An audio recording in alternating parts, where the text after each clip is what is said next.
Bem-vindo ao canal dos Peregrinos, meu nome é Isabela e eu quero convidar você que está aí me assistindo a fazer um devocional comigo. Bom, o tema de hoje é o não de Deus em meio às provações. Eu vou começar falando de Coríntios, né, um bom exemplo desse não de Deus, que diz assim, 2 Coríntios capítulo 12, versículo 9, e disse-me: a minha graça te basta, porque o meu poder se aperfeiçoa na fraqueza. Qual era o contexto disso, né? Paulo tinha pedido para Deus 3 vezes para que o curasse do seu espinho na carne. E essa foi a resposta de Deus: a minha graça te basta, porque o meu poder se aperfeiçoa na sua fraqueza. E qual foi a reação, né, de Paulo quanto a isso? De boa vontade, pois, me gloriarei nas minhas fraquezas, para que em mim habite o poder de Cristo. Bom, diferente de nós, né, Paulo teve uma reação de aceitação, né, ele aceitou a vontade de Deus sobre a vida dele, e normalmente não é isso que nós fazemos quando pedimos para que Deus, né, acabe com as nossas provações, com as nossas dificuldades, e recebemos um não. Porque nós não estamos acostumados, não gostamos de ouvir um não, certo?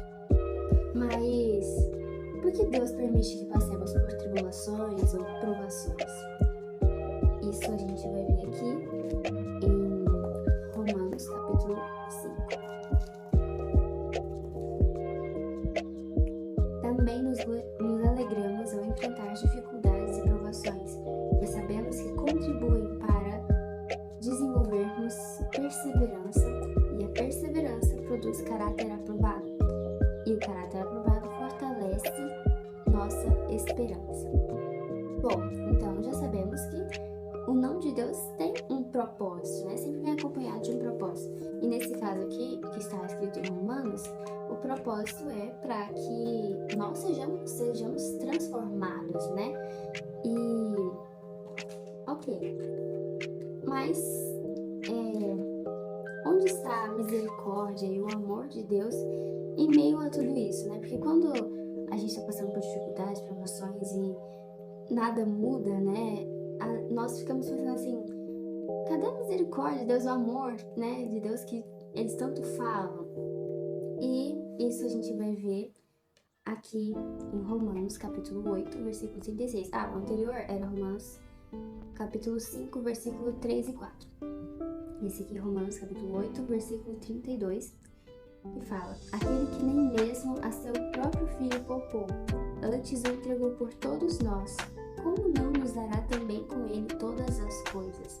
Ou seja, né, aquele que nem mesmo poupou o seu próprio filho, né, antes nos entregou para morrer por nós, né, ou seja, ao tamanho desse amor, né? Então, é claro que Deus não faria isso porque Ele gosta de nos ver sofrer, e sim porque tem um propósito para isso, né? Em tudo que Deus faz, tudo que Deus permite que nós passemos, seja coisas boas ou coisas ruins, existe um propósito, mas nós precisamos estar preparados para receber, né, as bênçãos de Deus, e esse normalmente é o propósito, né? Deus quer nos moldar, e nós podemos ver um exemplo disso, né, na vida real, que uma frase que é como entregar o trono do rei nas mãos de uma criança.